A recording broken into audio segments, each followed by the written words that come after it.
남편의 장례를 치르고 시어머니는 마지막 남은 돈으로 집을 샀습니다. 하지만 그 집은 아무도 살지 않는 폐가였습니다. 어머니, 설마 여기가. 며느리는 눈앞이 캄캄했습니다. 지붕은 무너졌고 마루는 썩었으며 마을 사람들은 비웃었습니다. 그런데 시어머니가 말했습니다. 빌린 집에선 언젠가 쫓겨난다. 하지만 이 집은 아무도 우리를 내쫓지 못한다. 그날 밤 7살 순이가 떨며 물었습니다. 엄마, 여기 귀신 나와요? 하지만 석 달 뒤 그 집 마당에는 아이들 웃음소리가 가득했고 마을 사람들은 이구동성으로 말하기 시작했습니다. 저 집 이상하게 마음이 편해 보여. 그 집에서 대체 무슨 일이 있었을까요? 시어머니와 함께 폐가에 들어간 이야기 지금 들려드리겠습니다. 안녕하세요. 사랑방 야담에 오신 여러분 반갑습니다. 항상 건강하세요. 영상 전 구독, 좋아요 눌러주시고 오늘 야담 시작하겠습니다. 상복을 벗기도 전이었습니다. 과부가 된 며느리 앞에는 빈 문서만 쌓여갔고 9살 석주와 7살 순이만 남았지요. 엄마, 아버지 언제 와? 석주는 이미 알면서도 물었습니다. 대답 대신 아들을 끌어안았지요. 순이는 밤마다 아버지 중얼거리며 잠꼬대를 했습니다. 그때 시어머니가 조용히 입을 열었습니다. 여긴 우리가 있을 자리가 아니다. 살 길을 찾아야 한다. 목소리에는 포기가 아니라 결기가 담겨 있었지요. 석주가 어머니 치맛자락을 붙들었습니다. 엄마, 우리 어디 가요? 새로운 집으로 가는 거야. 우리 넷이서 사는 집으로. 순이가 작은 목소리로 물었습니다. 거기는 따뜻해요? 아버지도 와요? 목이 메어 대답할 수 없었습니다. 그날 밤 시어머니가 며느리를 불렀습니다.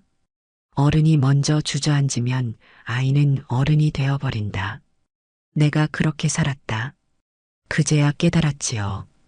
시어머니 역시 아들을 잃은 사람이지만 손주들을 위해 슬픔을 삼키고 계신다는 것을요. 새벽 네 식구는 조용히 길을 나섰습니다. 석주가 뒤돌아보며 말했습니다. 엄마, 우리 집이 점점 작아져요. 괜찮아. 우리가 새 집을 만들 거야. 갈 곳은 정해지지 않았습니다. 하지만 한 가지는 분명했지요. 이제는 누구 눈치도 보지 않고 살겠다는 것, 그것만은 확실했습니다. 길은 멀었습니다. 시어머니는 지팡이의 의지에 걸었고 며느리는 보따리를 번갈아 들었지요. 해가 중천에 뜰 무렵 시어머니가 멈춰 섰습니다. 잠깐 쉬어가자. 품에서 주먹밥을 꺼냈습니다. 어머니, 드세요. 아이들 먼저 먹여라. 시어머니는 이틀째 제대로 드시지 못하셨지만 아이 앞에서 굶주린 모습을 보일 수 없었지요. 석주가 주먹밥을 할머니께 내밀었습니다. 석주 배 안 고파요. 할머니 드세요. 착한 것. 할머니는 진작 먹었다. 거짓말이었습니다. 순이는 주먹밥을 반쯤 먹다 어머니에게 내밀었습니다. 엄마도 먹어요. 딸의 작은 손을 꼭 잡았습니다. 이 어린 것들이 벌써 눈치를 보다니. 길을 다시 나섰을 때 마을 사람들을 마주쳤습니다. 저 과부 아니야? 시어머니까지 데리고 어딜 간다는 거야? 수군거림이 들렸지만 시어머니가 낮게 말했습니다. 고개를 들어라. 우리가 부끄러운 일한 게 아니다. 해가 저물 무렵 정자 아래서 밤을 보냈습니다. 석주가 떨리는 목소리로 물었습니다. 엄마, 우리 정말 새 집 찾을 수 있어요? 그럼 꼭 찾을 거야. 시어머니가 어둠 속에서 입을 열었습니다. 내일이면 마을이 나온다. 거기서 우리 갈 곳을 정하자. 제가 이래서라도 아이들은 꼭 먹이겠습니다. 잠시 침묵이 흘렀습니다. 너 혼자 짊어지지 마라. 내가 있고 아이들도 잘한다. 그 말에 처음으로 울음을 터뜨렸습니다. 시어머니는 며느리 등을 토닥였습니다. 울어라.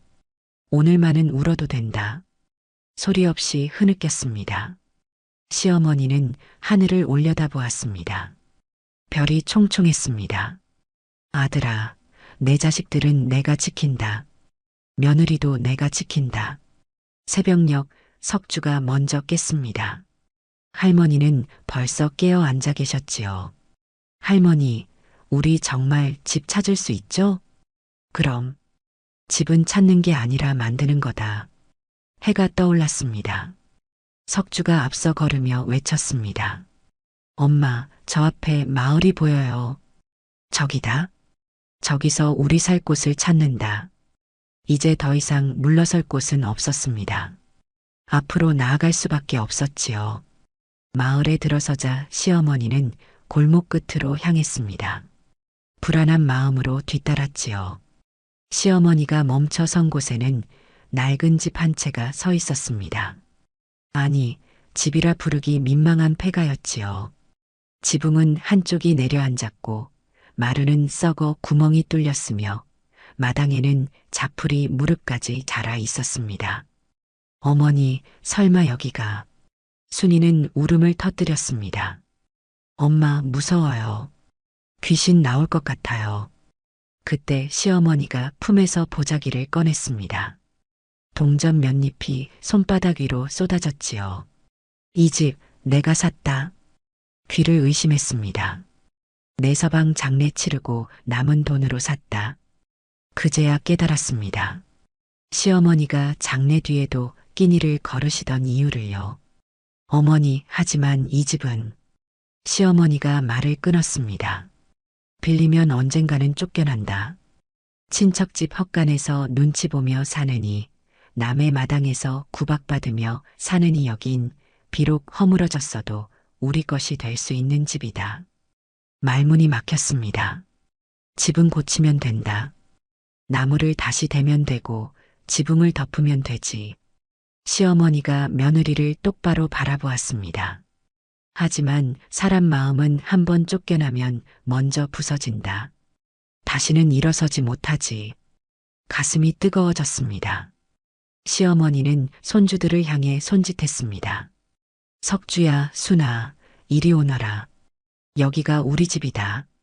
무섭지? 허름하지? 하지만 이 집은 아무도 우리를 쫓아낼 수 없는 집이다. 석주가 조심스럽게 물었습니다. 할머니, 그럼 여기서 계속 살 수 있어요? 그래. 이젠 아무도 우리를 내쫓지 못한다. 순이가 마루 구멍을 가리켰습니다. 저 구멍은 어떻게 해요? 시어머니는 웃으며 대답했습니다. 귀신은 사람 사는 집엔 못 들어온다. 우리가 여기 살면 귀신이 도망간다. 폐가 안을 천천히 돌아보았습니다. 부엌은 그 으름으로 새까맣고 방바닥은 흐물거렸으며 천장에는 거미줄이 가득했지요. 정말 사람이 살 수 있을까? 하지만 시어머니 얼굴에는 포기가 없었습니다. 오히려 결기가 가득했지요. 천천히 고개를 끄덕였습니다. 알겠습니다. 여기서 시작하겠습니다. 석주가 마당으로 뛰어나가 외쳤습니다. 엄마, 여기 우물도 있어요. 순이도 따라 나가며 소리쳤습니다. 여기 감나무도 있어요. 아이들 목소리에 생기가 돌기 시작했습니다. 시어머니가 대문을 어루만지며 말했습니다. 이 집은 도망쳐 들어온 곳이 아니다. 시어머니 옆에 섰습니다. 살기 위해 선택한 집입니다. 해가 서쪽으로 기울고 있었습니다. 폐가는 여전히 낡고 허름했지만 이제 그 안에 사람이 들어왔습니다. 사람이 들어온 집은 더 이상 폐가가 아니었습니다. 해가 지자 폐가는 금세 어두워졌습니다. 서둘러 이불을 깔았지만 바닥의 냉기가 그대로 올라왔지요. 순이가 떨리는 목소리로 말했습니다. 엄마, 여기 춥고 무서워요. 석주는 울음을 참으며 동생 손을 잡았습니다. 순아, 오빠가 지켜줄게. 하지만 9살 아이가 할 수 있는 건 그것뿐이었지요. 바람이 불기 시작했습니다. 낡은 들보가 삐걱거렸고 찢어진 창호지가 펄럭였습니다. 그때 부엌에서 불빛이 보였습니다. 시어머니가 등잔에 불을 켜고 계셨지요. 작은 불빛 하나가 어둠 속에서 흔들렸습니다. 아이들 자고 있느냐? 아니요, 할머니. 무서워서 못 자겠어요. 등잔을 방 한가운데 놓으셨습니다. 봐라. 불 하나 켜지니 집이 집 같지 않으냐? 순이가 이불 밖으로 고개를 내밀었습니다.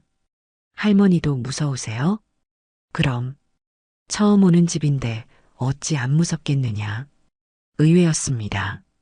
의연하기만 하신 줄 알았던 시어머니도 두려워하신다니요. 하지만 말이다. 무서움은 사람이 여럿이면 나눠진다. 넷이서 나누면 무서움도 네 조각이 되지. 순이가 작은 목소리로 말했습니다. 그럼 우리 넷이서 같이 자요. 그래. 오늘은 다 같이 자자.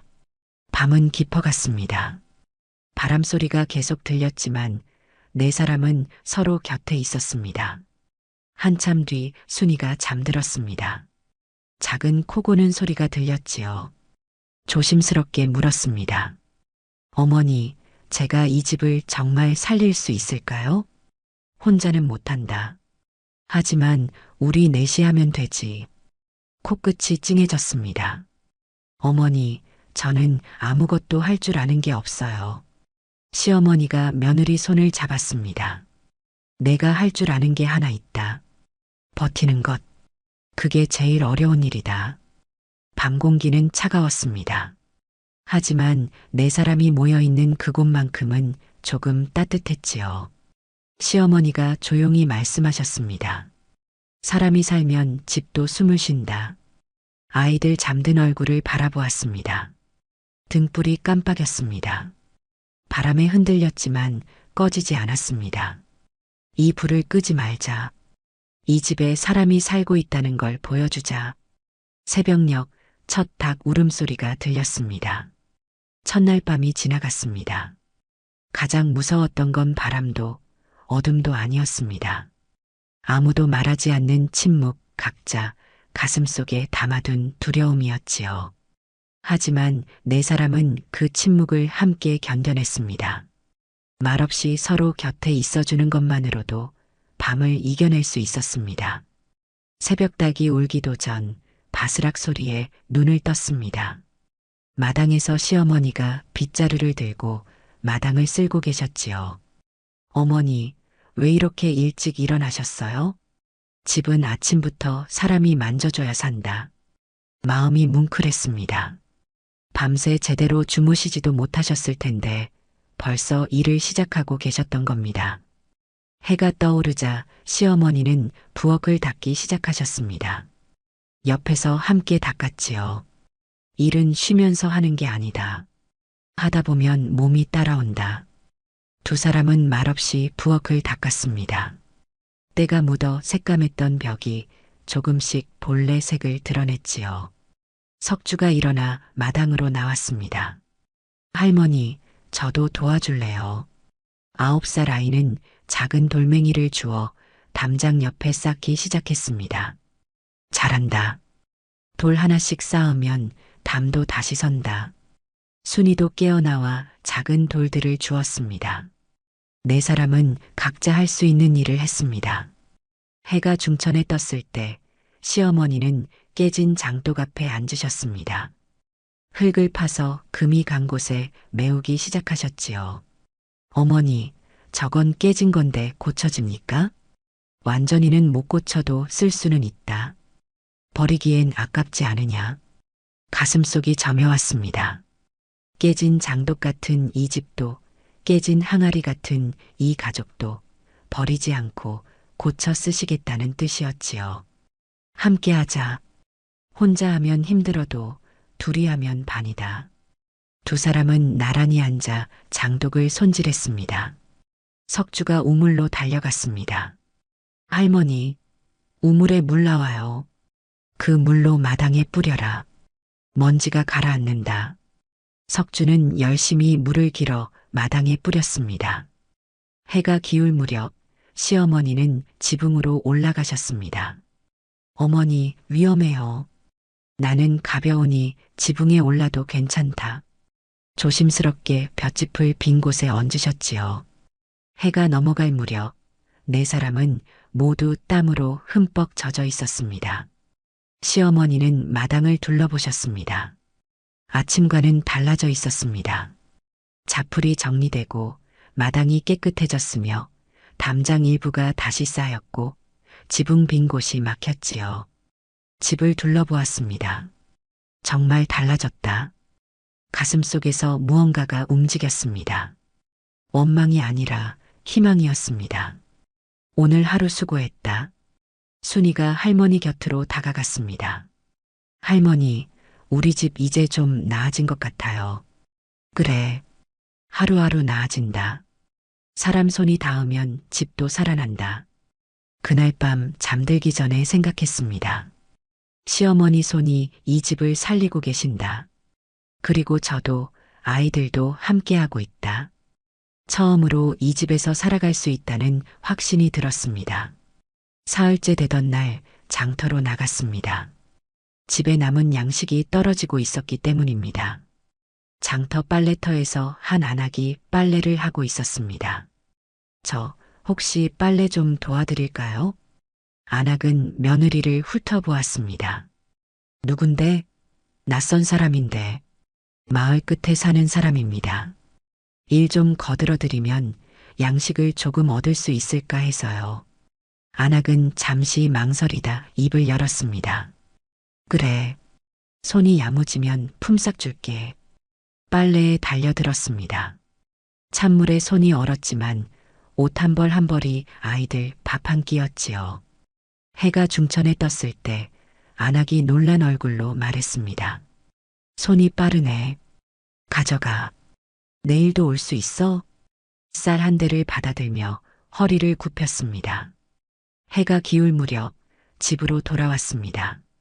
보자기에는 쌀, 보리, 된장이 조금씩 들어 있었습니다. 집에 다다르자 아이들 목소리가 들렸습니다.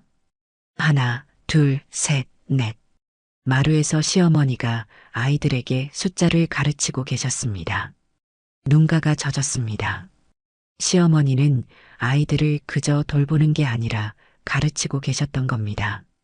엄마, 순이가 달려왔습니다. 오늘 할머니가 숫자 가르쳐 주셨어요.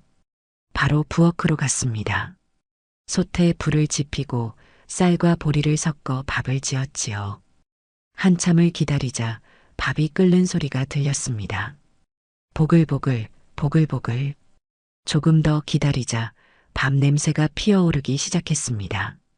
구수한 냄새가 부엌에서 마당으로, 마당에서 방으로 퍼져나갔지요. 석주가 코를 킁킁거렸습니다. 할머니, 밥 냄새 나요. 밥을 네 그릇에 담았습니다. 어머니, 석주, 순아, 밥 먹어요. 석주가 밥그릇을 들며 말했습니다. 엄마, 우리 집 냄새 난다.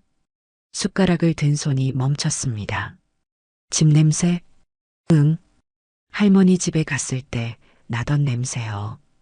밥 짓는 냄새. 이게 집 냄새잖아요. 순이도 웃으며 말했습니다. 맞아요. 우리 집도 이제 집 냄새 나요.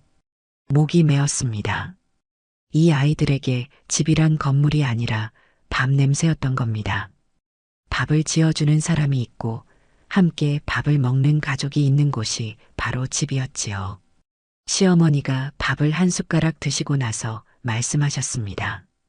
집은 크면 뭐하냐? 이렇게 밥 냄새 나면 그게 집이지. 고개를 숙여 눈물을 감췄습니다. 그래, 이곳이 우리 집이다. 낡고 허름해도 우리 집이다. 석주가 밥을 다 먹고 말했습니다. 엄마, 오늘 밥 정말 맛있어요. 순이도 빈 그릇을 들어보이며 웃었습니다. 밤이 깊었습니다. 석주는 배가 부른 탓인지 금방 잠들었고 순이는 할머니 품에서 편안히 잠들었지요. 그날 밤 처음으로 깊이 잠들었습니다. 일한 사람의 피곤함이었습니다. 내일 또 일어나서 일할 수 있다는 안도감이었지요. 폐가는 조금씩 변하고 있었습니다. 빈집에서 나던 썩은 냄새 대신 밤 냄새가 났습니다. 어둠만 가득하던 집에 불빛이 들어왔습니다. 그날 밤 지나가던 마을 사람이 말했습니다. 저 폐가에서 연기가 나네. 사람이 들어간 모양이야. 열흘째 되던 날이었습니다. 장터에 나가자 사람들이 수군거렸습니다. 저 과부 여자 매일 나오네. 폐가에서 산다며? 미친 게 아니야? 고개를 숙인 채 지나쳤습니다. 빨래터에서 한 안악이 말을 걸어왔습니다. 당신 그 폐가 사는 사람 맞지? 힘들겠네. 괜찮습니다. 빨래에만 집중했습니다. 한 끼, 한 끼가 이 손에서 나오는 것이었지요. 며칠이 더 지났습니다. 매일 장터에 나갔고 시어머니는 매일 아침 마당을 쓸었습니다. 보름이 지났을 무렵 마을 사람들이 말하기 시작했습니다. 저 집 아침마다 연기 나네. 아이들 웃음소리도 들려. 폐가가 아닌 것 같은데? 마당도 깨끗하더라. 사람들은 조금씩 인정하기 시작했습니다. 저 집에 진짜 사람이 살고 있다는 것을요. 어느 날 장터에서 돌아오는 길이었습니다. 한 노인이 앞을 가로막았습니다. 잠깐만. 노인은 품에서 감자 몇 개를 꺼내 건넸습니다. 아이들 먹이게. 쪄먹으면 배가 든든하다. 황급히 손사래를 쳤습니다. 아닙니다. 받을 수 없습니다. 하지만 노인은 보따리에 감자를 넣고 돌아갔습니다. 그 자리에 한참을 서 있었습니다. 사람들이 변하고 있다. 우리를 보는 눈이 달라지고 있다. 집에 돌아와 시어머니께 감자를 보여드렸습니다. 어머니, 마을 어른께서 주셨습니다. 시어머니는 감자를 쓰다듬으며 웃으셨습니다. 그래.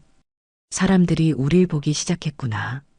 우리가 여기 산다는 걸 인정하기 시작한 거다. 그날 저녁 감자를 쪄서 아이들에게 주었습니다. 석주가 감자를 베어 물며 말했습니다.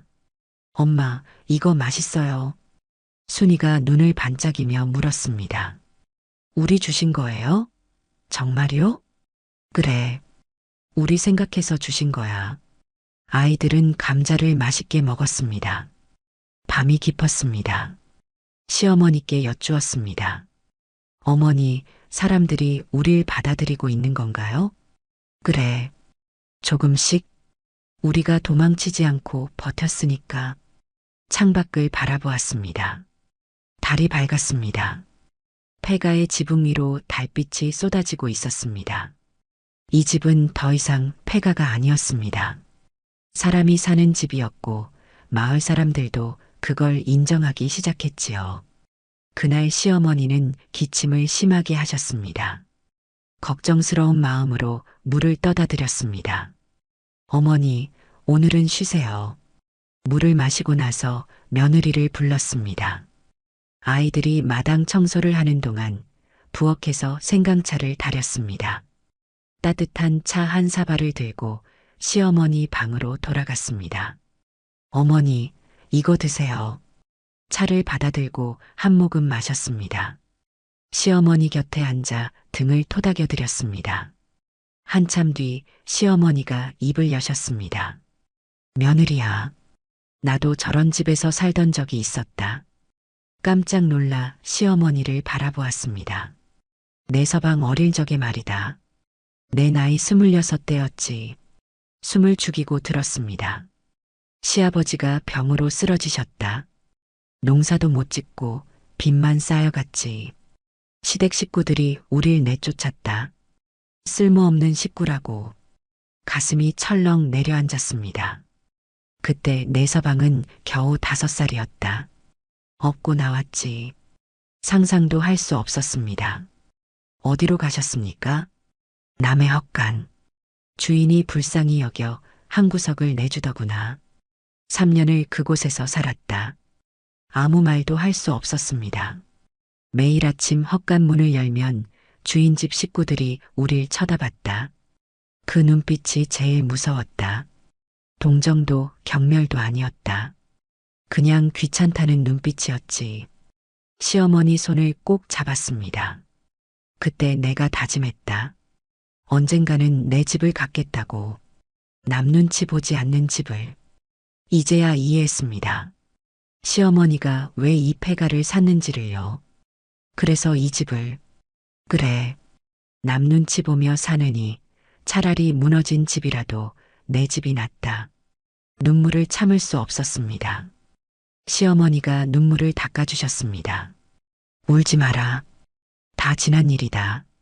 어머니, 제가 몰라 뵙고 원망한 적도 있었습니다. 알고 있다. 당연한 일이다. 더욱 울컥했습니다. 시어머니는 며느리를 안아주셨습니다. 나는 내가 나처럼 살기를 바라지 않았다. 하지만 너는 다르다. 나는 혼자였다. 하지만 너에겐 내가 있다. 눈물을 쏟아냈습니다.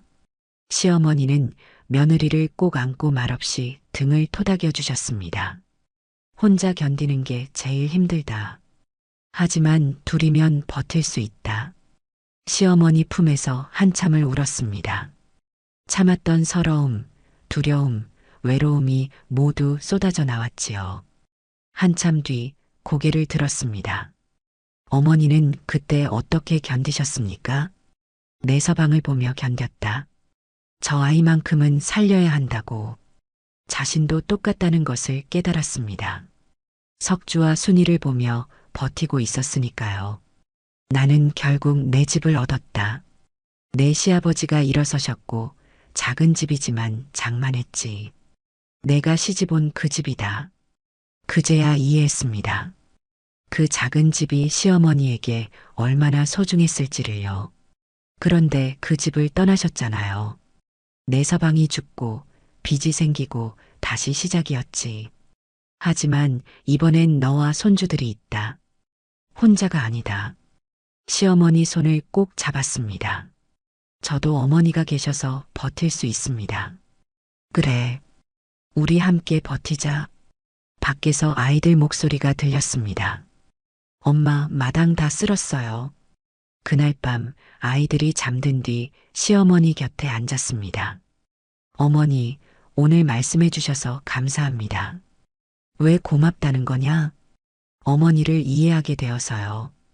그리고 혼자가 아니라는 걸 알게 되어서요. 시어머니는 며느리 손을 꼭 잡으셨습니다. 나도 고맙다. 내가 있어서. 두 사람은 말없이 앉아 있었습니다. 말은 필요 없었습니다. 서로를 이해했고 서로에게 힘이 되어주고 있었으니까요. 그날 밤 두 사람 사이에는 말없는 연결이 생겼습니다. 시어머니와 며느리가 아니라 같은 길을 걷는 두 여인이 되었지요. 한 달이 지났습니다. 석주와 순이는 마을 서당에 다니기 시작했습니다. 처음엔 아이들이 수군거렸습니다. 제 폐가에 산다며? 석주는 그 말을 듣고도 고개를 들었습니다. 우리 집은 폐가가 아니에요. 아이들이 비웃었습니다. 그럼 뭔데? 우리 집은 좀 낡았어요. 그래도 할머니랑 엄마가 있어서 좋아요. 아이들은 석주가 흔들리지 않자 더 이상 놀리지 않았습니다. 며칠 뒤 한 아이가 물었습니다. 너희 집 정말 무섭지 않아? 아니요. 밤 냄새도 나고 엄마 목소리도 들려요. 무섭지 않아요. 순이는 더 당당했습니다. 어느 날 서당에서 한 아이가 놀렸습니다. 너희 집 지붕 한쪽 내려앉았다며? 우리 할머니가 고치셨어요. 이제 비가 와도 안 새요. 그래도 폐가잖아. 폐가가 아니에요. 사람 사는 집이에요. 우리 넷이 살아요. 순이 눈빛에는 두려움이 없었고 목소리에는 떳떳함이 있었지요. 훈장님이 그 모습을 보고 말했습니다. 순이 말이 맞다. 사람이 사는 집이 바로 집이다. 아이들은 점점 관심을 가지기 시작했습니다. 너희 집 정말 어때? 석주와 순이는 집 이야기를 들려주었습니다. 마당에서 하는 돌 던지기 놀이, 할머니가 들려주시는 옛날 이야기를요. 어느 날 석주가 친구 하나를 데리고 왔습니다. 엄마, 제 친구예요. 집 구경하고 싶대요. 잠시 당황했지만 곧 웃으며 맞이했습니다. 그래, 어서 오너라. 친구는 마당을 둘러보았습니다. 와, 생각보다 괜찮은데? 석주는 가슴이 뿌듯했습니다. 시어머니가 부엌에서 나오셨습니다. 잘 왔다. 석주 친구면 우리 손님이지. 순이도 친구 둘을 데리고 왔습니다. 아이들은 마당에서 놀았습니다. 웃음소리가 마당을 가득 채웠지요. 해가 기울 무렵 보리밥을 지어 아이들에게 나눠주었습니다. 석주야, 너희 집 밥 맛있다.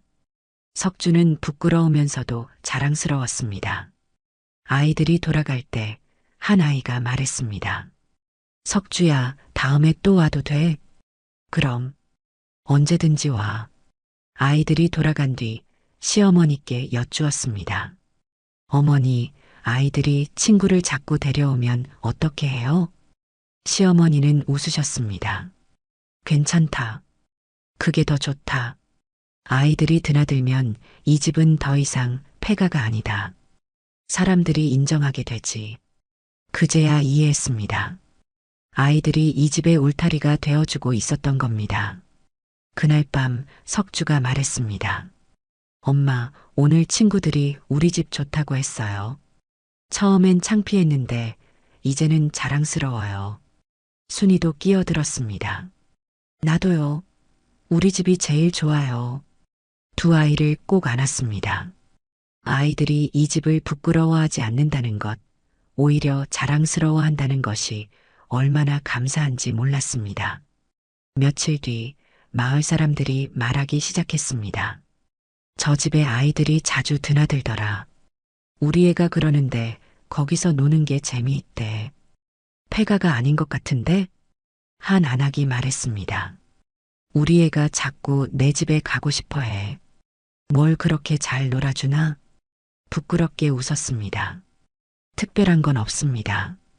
그냥 마당에서 놀게 해줄 뿐이에요. 그게 좋은 거지. 용기를 얻었습니다. 이 집이 마을에서 받아들여지고 있다는 느낌이 들었지요. 그날 저녁 시어머니가 아이들에게 말씀하셨습니다. 석주야, 순아, 너희가 집을 지켰다. 너희가 떳떳하게 살았다. 그게 집을 지키는 거다. 생각했습니다. 집은 담으로 지키는 게 아니라 사람으로 지키는 거라고요. 이 집은 더 이상 외롭지 않았습니다. 가을이 깊어갔습니다. 걱정이 깊어졌습니다. 겨울이 오면 이 집에서 버틸 수 있을지 알 수 없었기 때문입니다. 어느 날 아침 대문을 열었습니다. 마당 앞에 깨진 기와 몇 장이 놓여 있었습니다. 주위를 둘러보았습니다. 아무도 없었습니다. 누가 놓고 간 걸까? 시어머니가 나오셨습니다.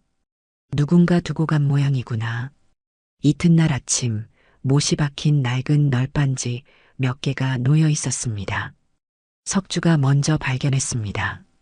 엄마, 여기 나무 판자가 있어요. 사흘째 되는 날 마당에 쌀 한 대박이 든 보자기가 놓여 있었습니다. 보자기를 열어보고 눈물이 났습니다. 석주가 보자기를 뒤적였습니다. 이름이 없어요. 누가 준 건지 모르겠어요. 그날 저녁 그 쌀로 밥을 지었습니다. 엄마, 오늘 밥은 더 맛있어요. 그래. 고마운 사람이 준 쌀이니까. 나흘째 마을 어른이 지나가다 마당에 집신 두 켤레를 놓고 가셨습니다. 닷새째 한 안악이 아이들 옷을 두고 갔습니다. 엿새째 석주가 서당에서 책 한 권을 받아왔습니다. 훈장님이 석주가 공부하라고 주셨어요. 일주일째 한 안악이 된장 한 동이를 주고 갔습니다. 아이들 먹여. 겨울 오는데 몸 든든해야지. 그 자리에 한참을 서 있었습니다. 마을 사람들이 말없이 도와주고 있었던 겁니다. 집으로 돌아와 시어머니께 된장을 보여드렸습니다. 어머니, 마을 사람들이 우릴 돕고 계십니다. 그래, 사람들이 우릴 받아들였구나. 눈물을 참지 못했습니다. 처음엔 모두 등을 돌렸습니다. 하지만 우리가 버텼다. 도망가지 않고 여기 남았지. 그날 밤 네 식구는 모여 앉았습니다. 마당에는 받은 물건들이 쌓여 있었습니다. 기와 널빤지, 쌀, 집신, 옷, 책, 된장. 석주가 물었습니다. 엄마, 왜 사람들이 이름도 안 쓰고 주고 가세요? 고마움을 표하라고 주는 게 아니니까. 그냥 도와주고 싶어서 주는 거란다. 순이가 끼어들었습니다. 그럼 우리도 나중에 남 도와줘야겠다. 그래. 받은 만큼 나눠야 한다. 창밖을 바라보았습니다. 마을에 불빛이 하나둘 켜지고 있었습니다.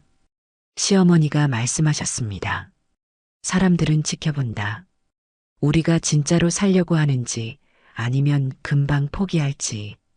이제는 우리가 이 마을 사람이 되었다는 뜻이다. 가슴이 벅차올랐습니다. 이방인이 아니라 이웃이 되었다는 뜻이었지요. 다음 날 아침 받은 물건들을 정리했습니다. 기와는 지붕에 얹고 널빤지는 벽을 막는 데 썼습니다. 집시는 아이들 발에 신겼고 옷은 아이들에게 입혔지요. 사흘 뒤 장터에서 마을 어른을 만났습니다. 깊이 허리를 굽혔습니다. 감사합니다. 덕분에 지붕을 고쳤습니다. 별거 아니다. 그냥 안 쓰는 것 줬을 뿐이지. 하지만 그 눈빛은 따뜻했습니다. 잘 살아라. 아이들 잘 키우고. 네. 꼭 그렇게 하겠습니다. 집으로 돌아오는 길 생각했습니다. 우리를 도운 건 물건이 아니라 마음이었구나. 말없이 내민 손들이 이 집을 지켜주고 있었습니다. 밤이 깊었습니다. 바람은 여전히 불었지만 이제는 덜 추웠습니다. 지붕을 고쳤고 벽을 막았으며 따뜻한 옷이 있었으니까요. 무엇보다 마을 사람들의 마음이 이 집을 따뜻하게 해주고 있었습니다. 겨울이 코앞에 다가왔습니다. 어느 날 저녁 시어머니가 며느리를 조용히 불렀습니다. 아이들을 재우고 시어머니 곁으로 가자 오래된 보자기를 꺼내셨습니다. 천천히 보자기를 풀자 집 문서가 나왔습니다. 깜짝 놀라 시어머니를 바라보았습니다. 이 집 내 이름으로 하자. 황급히 손을 저었습니다. 어머니, 그럴 수는 없습니다. 나는 오래 못 산다. 내 몸은 내가 안다. 가슴이 철렁 내려앉았습니다. 어머니, 그런 말씀하지 마세요. 살고 싶지. 하지만 사람 목숨은 내 뜻대로 되는 게 아니다. 내가 죽고 나면 누가 이 집 주인인지 증명할 사람이 없다. 끝내 울음을 터뜨렸습니다. 어머니, 저는 어머니 없이는 못 삽니다. 시어머니는 며느리를 꼭 안아주셨습니다. 울지 마라. 나도 가기 싫다. 한참 뒤 고개를 들었습니다. 그래도 어머니는 저랑 같이 사셔야죠. 그래. 그럼 이 집은 내 집이자 내 집이다. 우리 둘 다 주인이다. 시어머니는 아이들 방을 바라보며 말씀하셨습니다. 다만 하나만 기억해라. 집은 사람이 나가면 또 폐가가 되지. 사람을 남겨라. 석주와 순이를 잘 키워라. 그 아이들이 이 집을 지킬 것이다. 네, 어머니. 꼭 그렇게 하겠습니다. 시어머니는 며느리 손을 꼭 잡으셨습니다. 너는 좋은 어미다. 좋은 며느리고 그것만으로도 충분하다. 밤은 깊어갔습니다. 시어머니가 말씀하셨습니다.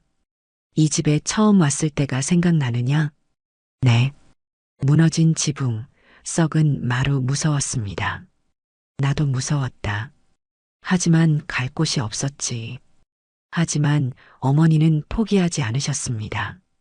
너도 포기하지 않았다. 그래서 우리가 여기까지 온 거다. 주위를 둘러보았습니다. 예전의 폐가는 이제 사람 사는 집이 되어 있었습니다. 이 집은 우리가 살린 집이다. 네. 어머니와 제가 그리고 아이들이 함께 살린 집입니다. 문서를 조심스럽게 보자기에 넣었습니다. 어머니, 이건 제가 잘 간수하겠습니다. 아이들에게도 물려주겠습니다. 시어머니가 자리에서 일어나시려 하자 부축했습니다. 시어머니가 누우시며 말씀하셨습니다. 고맙다. 내가 있어서 내가 편히 눈을 감을 수 있겠구나. 어머니, 오래오래 사세요. 손주들 크는 것 보셔야죠. 그날 밤 잠들지 못했습니다. 사람을 남겨라. 그 말뜻을 되새겼습니다. 집은 건물이 아니라 사람이라는 것, 사람이 있어야 집이 산다는 것을요. 해가 뜨자 일어나 마당을 쓸었습니다.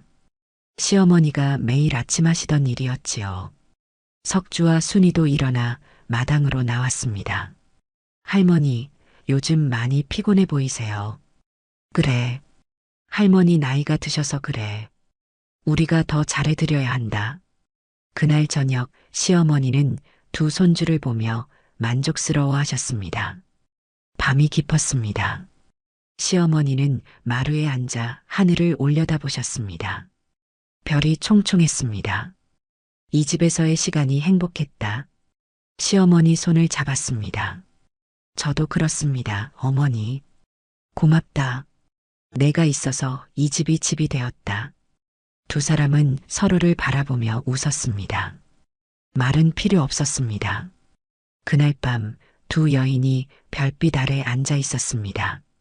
함께 살아온 사람들이었지요. 집을 지키고 아이들을 키우며 서로를 의지한 사람들이었습니다. 몇 해가 흘렀습니다. 그 집은 더 이상 폐가라 불리지 않았습니다. 지붕은 반듯해졌고 벽은 튼튼해졌으며 마당에는 채소가 자라고 있었습니다. 석주는 12살이 되어 훌쩍 자랐고 순이도 10살이 되어 똘똘해졌지요. 할머니, 제가 이겼어요. 아니야, 오빠. 내가 먼저였어. 두 남매는 여전히 마당에서 놀고 있었습니다. 시어머니는 마루에 앉아 그 모습을 보며 만족스럽게 웃으셨습니다. 부엌에서 나왔습니다. 어머니, 점심 준비되었습니다. 네 식구는 상 앞에 둘러앉았습니다. 석주가 말했습니다.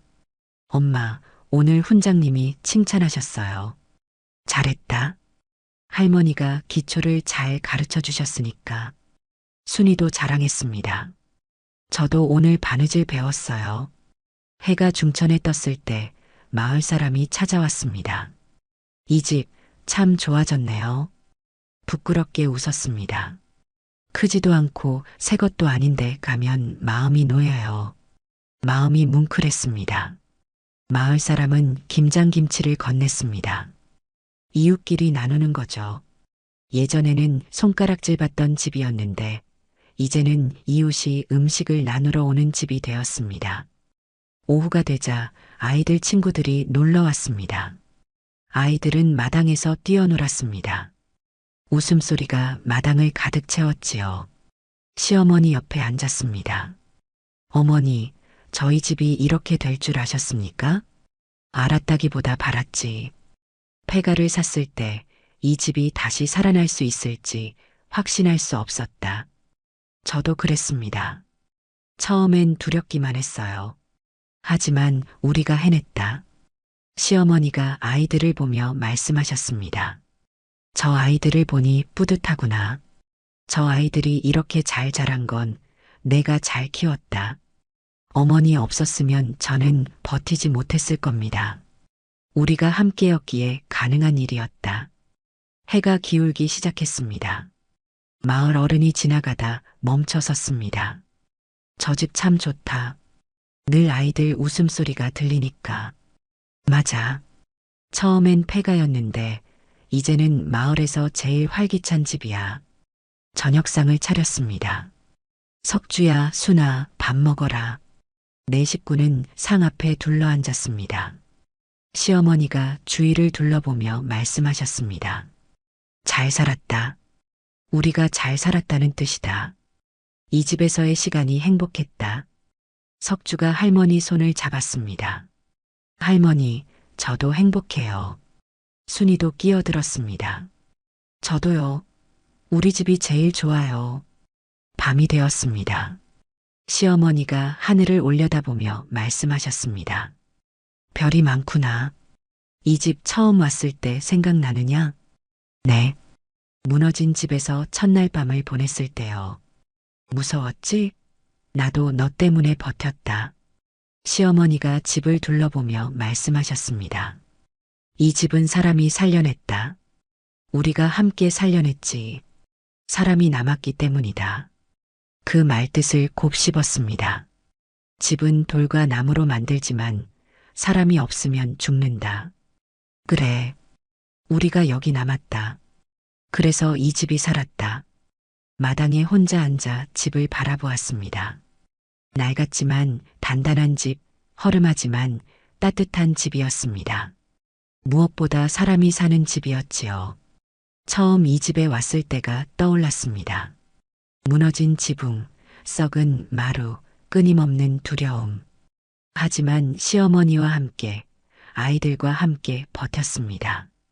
하루하루 일하고 조금씩 고치고 천천히 살려냈지요. 그리고 마을 사람들이 도와주었습니다. 다음 날 오후 마을 사람들이 모여 이야기했습니다. 저 집 알지? 마을 끝에 있는. 예전엔 폐가였는데 말이야. 근데 이제는 아니야. 한 사람이 덧붙였습니다. 그 집 가보면 마음이 편해. 다른 사람이 웃으며 말했습니다. 버려진 건 집이 아니라 사람이 떠난 자리였다고. 모두들 고개를 끄덕였습니다. 폐가는 원래부터 폐가였던 게 아니었습니다. 사람이 떠나서 폐가가 된 것이었지요. 그리고 사람이 다시 들어와서 집이 다시 살아난 것이었습니다. 해가 저물 무렵 석주가 물었습니다. 할머니, 우리 계속 이 집에서 살 수 있죠? 그럼. 이 집은 우리 집이다. 영원히요? 그래. 너희가 크고 또 너희 아이들이 크고 그렇게 계속. 가슴이 벅찼습니다. 이 집이 대대로 이어질 집이 되었다는 뜻이었지요. 밤이 되었습니다. 부엌에서는 여전히 밤 냄새가 났고 아이들 웃음소리가 마당을 채웠습니다. 시어머니는 별을 보며 조용히 말씀하셨습니다. 이 집에는 사람이 남았다. 고개를 끄덕였습니다. 네, 어머니. 사람이 남았습니다. 폐가였던 집에는 마침내 사람이 남았습니다. 이제 그 집에는 사람이 있었습니다. 시어머니, 며느리, 석주, 순이. 네 사람이 함께 사는 집이었습니다. 폐가가 아니라 가정이었습니다. 건물이 아니라 집이었습니다. 그리고 무엇보다 사람이 남은 곳이었습니다.